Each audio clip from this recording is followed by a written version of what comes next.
Si Troy at si Toby ay mag-best friends, pero sa kasamaang palad, si Troy ay isa ng zombie.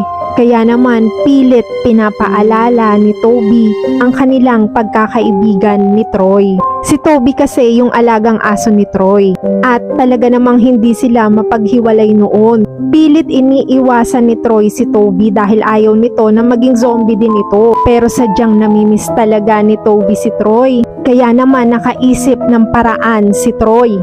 Tinanggal niya yung kanyang kanang kamay, nalaglag ito sa floor at kanyang pinulot. At pagdampot nito kahit hirap na paglabanan ni Troy yung virus sa kanyang katawan ay inihagis niya pa rin ito papalayo para pigilan na siya ni Toby. Pero mukhang nasarapan pa si Toby sa mga buto-buto. Isang araw habang naglalambing si Toby kay Troy, pinanghimas nito yung kanyang kamay na para bang kalansay na. Pero nasugatan pala ni